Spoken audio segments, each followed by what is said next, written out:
నమస్తే. ప్రస్తుతం మనతో పాటు సీనియర్ జర్నలిస్ట్ జగదేవ్ గారు ఉన్నారు. ఆయనతో మాట్లాడదాం. నమస్తే సార్. సార్, ప్రస్తుతం ఇవాళ ఒక న్యూస్ వచ్చింది. ఏంటంటే హరీష్ శంకర్ డైరెక్టర్ ఆయన పైన చోటకే నాయుడు చాలా వివాదాస్పదమైన మాటలు మాట్లాడుతున్నారు. ఎన్ని ఇంటర్వ్యూలు ఇచ్చినా ఆ ఇంటర్వ్యూలో ఖచ్చితంగా నా గురించి అవమానంగా మాట్లాడుతున్నారు. నేను 100 ఇంటర్వ్యూలు ఇచ్చుంటా గబ్బర్ సింగ్ తర్వాత, కానీ ఒక్కరోజు కూడా నేను ఆయన అవమానంగా మాట్లాడలేదు అని చెప్పేసి అంటున్నారు. మీరేమంటారు? అసలు ఈ వ్యవహారం నేను ఎప్పుడు ఎక్కడ చూడలేదు. బట్ ఆయన బహిరంగ లేఖ రాసే వరకు వచ్చారంటే మేబీ టీ కప్లో తుఫాన్ లాంటిది అయి ఉండొచ్చు. అంటే చిన్న చిన్న అంశాలు ఇండస్ట్రీలో ఎలా ఉంటాయంటే అక్కడది మోసేవాళ్ళు, ఇక్కడ రెచ్చగొట్టే వాళ్ళు సర్వసాధారణంగా ఉంటారు. సో అట్లా ఉన్నప్పుడు ఇప్పుడు ఇద్దరికిద్దరు కూడా అలాగే ఇది ఫీల్ అయిపోయే మనుషులేం కాదు. బట్ చోటాకాయ నాయుడు గారు ఫ్రాంక్గా ఓపెన్గా మాట్లాడుతుంటారు. At the same time Harish Shankar కూడా ఆయన కూడా చాలా ముక్కుసూటి మనిషి అని నేను విన్నాను. ఎందుకంటే ఆయన సినిమాల్లో ముందు అసిస్టెంట్ డైరెక్టర్గా ఉండి సైడ్ క్యారెక్టర్లు చేసి తర్వాత షాక్ అనుకుంటా ఫస్ట్ మూవీ చేశారు. తర్వాత మళ్ళీ రవితేజతోనే మిర్చి ఏదో చేసినట్టున్నారు, హిట్ కొట్టారు. మరి గబ్బర్ సింగ్తో బ్లాక్ బాస్టర్ డైరెక్టర్ అయ్యారు. మరి ఎప్పుడు ఆయన ఎన్నిసార్లు ప్రస్తావించారో అది ఈయనకి ఏ విధంగా హర్ట్ చేయించిందో తెలియదు. కానీ ఆయన బహిరంగ లేఖ రాయడం అనేది ఈయన వెర్షన్లో కరెక్టు, ఇండస్ట్రీ వెర్షన్లో కరెక్ట్ కాదని నేను అనుకుంటున్నాను. ఎందుకంటే ప్రొడ్యూసరు డైరెక్టరు ఎక్కువగా ఎక్కడెక్కడ క్లాషెస్ వస్తాయంటే ప్రొడ్యూసర్కి డైరెక్టర్కి వస్తాయి. Captain of the ship director కాబట్టి. తర్వాత కెమెరామెన్కి డైరెక్టర్ కూడా వస్తాయి. ఎందుకంటే ఫస్ట్ డైరెక్టర్ తర్వాత 24 క్రాఫ్ట్స్లో కూడా నెక్స్ట్ ప్రయారిటీ కెమెరామెన్కి వెళ్తుంది. అంటే ఎంటైర్ ప్రాజెక్ట్ విజువలైజ్డ్ కదా, దానంతా మన కళ్ళకి ఇంపుగా చూపించేది ఆ కెమెరా పనితనమే, అంతే కదా. ఎక్కడ చెత్తగా ఉండేదాన్ని కూడా చాలా బాగా చూపించగలగచ్చు. సో అట్లా కెమెరామెన్కి ఆ ప్రాధాన్యత ఉంటుంది ఫోటోగ్రఫీ.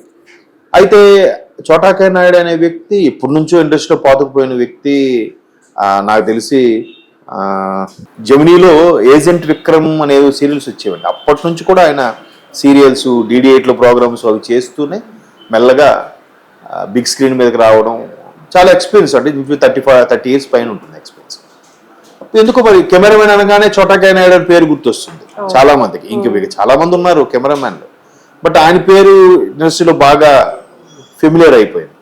సో ఆ వ్యక్తి ఇంటర్వ్యూస్ చేసినప్పుడు కూడా చాలా అంటే ఆయన బాడీ లాంగ్వేజ్ అట్లా ఉంటుంది, యాటిట్యూడ్ అట్లా ఉంటుంది, అలాగ మాట్లాడతారు. బట్ ఆయన ఎక్కడ తక్కువ చేసి మాట్లాడినా నేనైతే చూడలేదు. మేబీ ఈయన బహిరంగ లేఖ వరకు వచ్చాడంటే పైగా ఫేస్ టు ఫేస్ తేల్చుకోవాల్సింది, మాట్లాడుకోవాల్సింది, బహిరంగ లేఖ రాయడం కరెక్ట్ కాదనేది కొంతమంది అభిప్రాయం. మరి ఇలా హర్ట్ అయ్యాడంటే ఏముంది జరిగింది. ఎందుకంటే గబ్బర్ సింగ్ విషయంలో కూడా కలిసి పనిచేశారు, రామయ్య వస్తావేలో కూడా కలిసి పనిచేశారు. ఇలా పనిచేసినప్పుడు ఆయన లేఖలో కూడా అదే ప్రస్తావించాడు కదా, ఇన్ కేసు ఆ టైంలో నేను ప్రొడ్యూసర్ని కెమెరామెన్ తీసేద్దాం అనుకున్నా కూడా నేనే పట్టుపట్టి ఉంచి చేసేద్దాం అనుకున్నాను. మేబీ అక్కడి నుంచి కూడా ఈ క్లాషెస్ స్టార్ట్ అయ్యాయేమో. ఇప్పుడు ఎవరి వెర్షన్ వాళ్ళకి కరెక్ట్ ఉంటుంది కదా. మనకి ఈ మధ్య కాలంలో సోషల్ మీడియా కూడా ట్రోల్ అవుతుంది. 6 అనేది ఇటు నుంచి చూస్తే 6, మీ వైపు నుంచి చూస్తే 9 అని. మీ వెర్షన్ మీది, నా వెర్షన్ నాది. ఎవరు కూడా ఏమనుకుంటాడంటే నేనే కరెక్ట్ అని అనుకుంటారు. అది సహజం. చాలా ఇప్పుడు ఒకసారి రేలంగి నరసింహరావు గారు అని పాత డైరెక్టర్ ఆయన చెప్పారు కూడా, రాజేంద్ర ప్రసాద్ గారితో కలిసి 34 సినిమాలు కలిసి చేశారంట. 34 ఫిల్మ్స్, అన్ని కామెడీ హిట్సే. ఎదింటి మూడు, పక్కింటి పెళ్ళాము, గోల్మాల్ గోవిందం, పెళ్ళానికి ప్రియురాలికి శుభలేఖ, పెళ్ళానికి ప్రేమలేఖ, ఇలాగే కథలు కూడా చాలా డిఫరెంట్గా ఉండే టైటిల్స్. చాలా బాగా ఏది కూడా ఆద్యాంత అబ్బా ఆ 2.5 hours నవ్వుకునే విధంగా ఉండేవి. అటువంటి సినిమాలు చేసినప్పుడు కూడా ఇంచుమించు ఒక 20 సినిమాల వరకు మధ్యలో ఆగిపోయాట. మళ్ళీ దాసనారాయణ గారి దగ్గరికి వెళ్ళడం, రాజేంద్ర నరసింహరావు గారు ఎలాగో దాసనారాయణ గారు శిష్యుడే కాబట్టి ఆయన దగ్గరికి వెళ్ళడం, ఆయన మళ్ళీ రాజేంద్ర ప్రసాద్ గారిని పిలిపించడం. రాజేంద్ర ప్రసాద్ గారు కూడా దాసనారాయణ గారు పెద్ద ఆయన గౌరవభావం కాబట్టి సరే చెప్పింది విన్నాం, సరే మళ్ళీ కలుపుకోవడం. ఇట్లా ఇండస్ట్రీలో ఇలాగే చాలా ఉన్నాయి. ఇప్పుడు కూడా ఇండస్ట్రీ పెద్ద అన్క్రౌన్ కింగ్ ఎవరంటే చిరంజీవి గారు అనే చెప్పాలి ఇండస్ట్రీలో.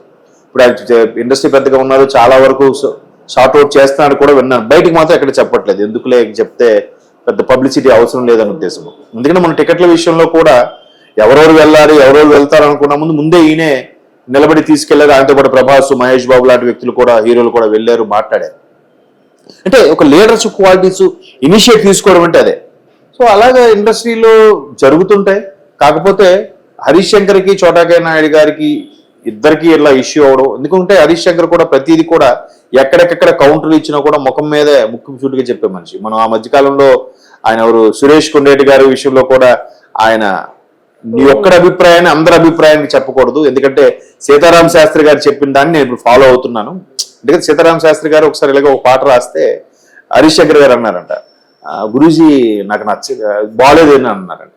బాగాలేదని అంటే సరే అమ్మా ఇంకోటి రాస్తా అని చెప్పి రాసి ఇచ్చి అప్పుడు పిలిచి చెప్పారంట, ఇది ఓకేనా, ఇది ఓకే గురూజీ, ఎప్పుడైనా ఏదైనా రాసి బాగాలేదు అంటే నీకు నచ్చలేదని చెప్పు, బాగాలేదని జనరలైజ్ చేసి ఎలా చెప్తావు, జనరలైజ్ చేసి అందరి అభిప్రాయం అన్నట్టు ఎలా చెప్తావు. ప్రస్తుతం మీడియా లాగా ప్రస్తుతం మీడియా కూడా అలాగే ఉందనుకోండి, అలా జనరలైజ్ చేసి ఎలా చెప్తారు, అలా చెప్పకూడదు నాన్న, ఇలా చెప్పాలంటే ఓకే సారీ గురువు గారు ఇంటి నుంచి అలాగే ఆయన అప్పటి నుంచి అలాగే ఫాలో అవుతున్నాడు. అంతే కదమ్మా, ఏదైనా నీకు నచ్చకపోవచ్చు. ఇప్పుడు కొన్ని సినిమాల్లో ఈ మధ్యకాలంలో ఒక కామెడీ సినిమా వచ్చింది, పేరు ఎందుకంటే మళ్ళీ వాళ్ళు ఫీల్ అవుతారు, అది బ్లాక్ బాస్టర్ అయిపోయింది. నాకు చూస్తే ఏమనిపించలే, ఓహో ఇవన్నీ ప్యారడీగా ఉన్న జోక్స్ లాగే ఉన్నాయి తప్ప సూపర్ హిట్ అయ్యే సినిమా కాదు, బట్ హిట్ అయిపోయింది అంటే నాకు నచ్చలేదు అక్కడ, అంతే. అంతేగాని బాగాలేదనడానికి వీల్లేదు. అలాగే ఆటోగ్రాఫ్ సినిమా ఉంది రవితేజ గారిది, ఎస్ గోపాల్ రెడ్డి గారి కెమెరామ్యాన్, ఆయన డైరెక్ట్ చేసిన సినిమా. ఆ సినిమా ఇప్పటికి టీవీలో వస్తే ప్రతి ఒక్కరు చూస్తారు, బాగుంది అంటారు. ప్రతి ఒక్కొక్క ఎపిసోడ్ ఎవరికైనా ఒక లైఫ్ లో టచ్ అవుతుంది, బట్ సినిమా ఆడలే. అప్పుడు కూడా చాలా మంది బాగాలేదురా అని అంటే నాకైతే నచ్చిందిరా అని చెప్పారు. అలాగా ఆ ఒక అభిప్రాయాన్ని నాకు నచ్చింది నాకు నచ్చలేదని చెప్పాలి తప్ప జనరలైజ్ చేసి బాగోదు దాన్ని ఎవరు చూస్తారు, అదేం బాగోదు అలా అనకూడదు. సో అలా చెప్తూ సురేష్ కొండేటి మీద హరీష్ శంకర్ గారు ఒక కౌంటర్ వేశారు. మేబీ ఇక్కడ కూడా చోటా గారు ఏదో సందర్భంలో మాట్లాడుతున్నప్పుడు అక్కడ శంకర్ ఆ డెసిషన్ తీసుకోకపోయి ఉండాల్సింది, నాకైతే కొద్దిగా నచ్చలేదు అన్నట్టు చెప్పుంటే ఓకే. కానీ మరి బాగలేదు అందువల్ల సినిమా పోయింది, ఆయన యాటిట్యూడ్ వల్ల పోయింది అని అట్లాంటి మాట్లాడితే ఎవరైనా హర్ట్ అవుతారు. ఆయన కూడా శుతిమెత్తగానే మాట్లాడుతూ గౌరవనీయులను మాట్లాడుతూ, వయసులో పెద్దవాడు కాబట్టి గౌరవనీయులు మాట్లాడుతూనే చాలా పెద్ద చొరకలో పెట్టాడు. ఇది ఇక్కడికో కెలుక్కోకుండా వదిలేద్దాం అనుకుంటే నేను దేనికైనా రెడీ అన్నట్టుగా అంటే అనగా నాకు ఆపిస్తాడు ఆయన. అది తెలుగు పదజాలం చూడండి ఎంత గొప్పదో. చాలా సందర్భాల్లో చాలా చెప్పారు. మీరు క్వశ్చన్లో అడిగినట్టుగానే 100 ఇంటర్వ్యూలు కూడా ఇచ్చుంటాడు ఆయన హరీష్ శంకర్. గబ్బర్ సింగ్ తర్వాత, ఎందుకంటే పవన్ కళ్యాణ్ గారికి అప్పటికి 10 ఏళ్ళ వరకు మంచి హిట్ లేదు ఎక్కడ.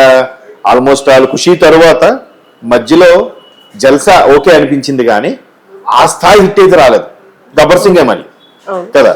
సో పవన్ కళ్యాణ్ గారి బాడీ లాంగ్వేజ్ తగ్గట్టుగానే ఆయన ఒక ఫ్యాన్ గా నేను ఫీల్ అయి తీశానని కూడా చెప్పాడు. సో అట్లాగే మంచి పేరు వచ్చింది కాబట్టి ఆ మాత్రం ఇమేజ్ ఉంటుంది, ఆ క్రేజ్. అది మేబీ కొంచెం చిన్న ఇది వస్తున్నావా, నేను మంచి సినిమా తీసా ఒక సాటిస్ఫాక్షన్ అవ్వచ్చు, దాన్ని వేరే వాళ్ళకి వేరేలా కనిపించవచ్చు. దాన్ని వేలెత్తి చూపడం అనేది కరెక్ట్గా మాట్లాడాలంటే, ఒకవేళ ఆయన వేలెత్తి చూపినా ఈయన ఫీల్ అయినా మాట్లాడుకుంటూ సెటిల్ చేసుకుంటూ బాగుంటుంది.